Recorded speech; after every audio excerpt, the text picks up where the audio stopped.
Hey guys, what's up? It's Patrick here, and today bringing you guys the next episode of my Clash of Clans Mailbag series. Again, you guys can hit me up on Facebook, Twitter, Instagram, YouTube comment section. Drop your best question, and I will pick some to be featured into a video, but I actually want to switch it up this time and ask you guys a question. I was sort of thinking about this yesterday, and I sort of wanted to hear from you guys, obviously, and your responses, so I'm going to put a poll in the description below, and the question is, what is your favorite type of Clash of Clans series that I've been doing? Besides the class challenges, obviously everyone loves the class challenges, so I can't include those in the poll, but I just want to drop that into a poll for you guys, and go ahead and check that out in the description. I'll also comment with the link, make a vote, and I'm sort of interested to see what the results will be, so check that out. Alright, so as far as the questions go today, question number 1 is from Roman. He asked, who do you think is winning the Super Bowl?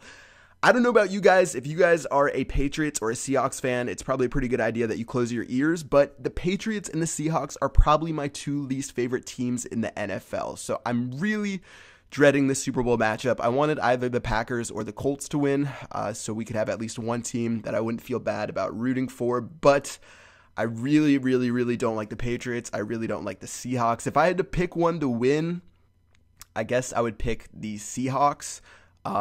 But yeah, that's my Super Bowl pick, and if you guys don't follow me on Twitter, I'll be tweeting a bunch during the game, as well as something pretty special is going to be coming up soon, and yeah, so go ahead and check me out on Twitter. I will put that in the description below, but let me know who you guys think is going to win the Super Bowl in the comment section. Alright, next question from Rosendo on Facebook. He asked, why do they give gems to the top players in the world when they already have maxed out bases? This is a great question, and I think this is one of the broken parts of the game right now, or something that's really old, outdated, and archaic that they need to fix. As you guys know, the top clans, I think like the top 3 clans get a certain amount of gems split between their players, and overall it's sort of just a silly thing that not a lot of them really need to utilize. I think it's somewhere, when you split it up, I think it goes to like the top 10 clan members in a particular clan, and it's really not even a crazy amount of gems. So I think it's something that Supercell could look into. Overall, I think like the whole high level trophy system as far as ranking players and clans goes is sort of a little bit difficult and confusing right now, whereas you don't have a clear-cut winner, something like a clan tournament or something like that. Anyways, I agree. I think it's sort of weird that they give high-level players who already have maxed out bases gems for being in top clans. I feel like it would be cooler if they gave them special like decorations or something like that actually means something to them, seeing as most of those players have already spent thousands of dollars on gems on their base. Alright, so question number 3 from Comics on Twitter. He asked, will Clash ever release another form of loot? For example, light elixir. Good question. You know, something that sort of I didn't like about Boom Beach when I started playing it is that there were so many different type of resources, and I didn't understand as I upgraded my headquarters how each resource played its way into the game. So I feel like Clash is at a pretty good point right now with Golden Elixir to where they don't need any more resources inside of the game. And if they did add a new type of resource, it would affect, I don't know exactly how they would implement it. Like, would they implement it at Town Hall 6 or Town Hall 8 and then have to redo all the upgrades and add in this certain type of new loot, like Light Elixir, into all the current upgrades in the game? Or maybe they would release it when Town Hall 11 came out and made it a resource only for Town Hall 11. I think right now, as far as the game goes, 3 resources are pretty good. You have your gold and you have your elixir, which are the standard ones, and then Dark Elixir, which is sort of a premium currency, and it's a little bit harder to come by. I feel like if they added another type of loot to the game, I don't feel like it would really add any sort of depth, and it might just sort of screw with something good they have going on right now. So I don't think they would add it. If they did, they'd have to find something cool and a cool way to do it, but I just don't see it right now, and yeah. All right, next question from Aaron on Facebook. He asked, what happened to the 24 hours 0 to 3200 trophy live stream you were talking about doing earlier last year? Is this something you might still consider doing? This is definitely something I want to do. I was actually thinking about it, but the thing is right now, until I finish my quest of 4,000 trophies, I can't use my main account to go to 0 all the way back to up to 3200. Like, I could do it on something like my Chief Pat 2 account. I could use Barbarian and Archer and try to make my way to 3,200, but I really would rather do it on my main account, so expect that to come out sometime after I finally hit 4,000 trophies. And again, I'm going to try to push myself a lot harder on the 4,000 trophy series and get there sooner than later, but yeah. Expect that soon. Expect that after that 4,000 series wrapped up, and you can definitely drop a comment when that time comes. Jerome asked, how much longer till the next update, and what are your expectations on the next update? All right, so for the next update, I'm going to guess it's going to come sometime within like maybe the next, I don't know, 2 weeks, 3 weeks, something like that. I guess maybe sooner than later, so I'd guess sometime within the next 2 weeks. Expectation-wise, I don't know really where to look.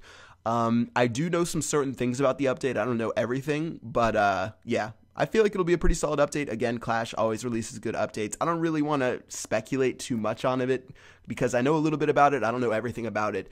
And yeah, I hope it's a good one. Again, it is the first one of 2015, so I'm hoping that it's something really cool. So we'll see what happens, and I'll give you guys an update on that as soon as I learn more about it. All right, so final question from Alan. He asks, should they add a surrender button so that if the other clan is beating you guys badly, you can just start another war? And at first, I thought this was a pretty good idea, and I still think it is a pretty solid idea and something that if they made it work right, I'd like to see it added to the game. But you always have to worry about people abusing stuff like this, and let me tell you why. So as you guys know, you can sort of choose who you want to get to war with.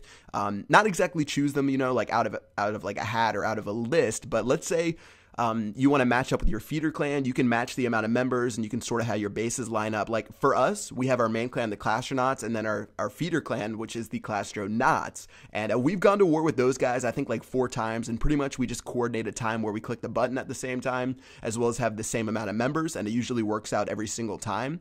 And the thing about that, if they added in a surrender button, certain clans probably would find a way to be like abusive with it and match up with clans that are close, like sort of make a system to where they can get matched up with a clan that they know and have that clan surrender automatically. So that clan got a free clan war win, and then of course they would try to like make some sort of record of wins, and overall they'd have like a really faulty score, because right now you can only war every 2 days maximum, 1 day for preparation day, 1 day for the battle day. And if you were able to surrender like 1 hour into the battle day, you'd have 25 hours of time played, and you'd get a victory for that. So people would have some crazy clan war wins, and again, clan war wins don't mean anything right now, but if they ever wanted to expand on clan war wins and give you like achievements and stuff like that, then that would definitely be something that could be abused by people sort of cherry picking their matchups and then getting people to surrender early into the clan war. So that's the reason I wouldn't want to see that, just because people might abuse it.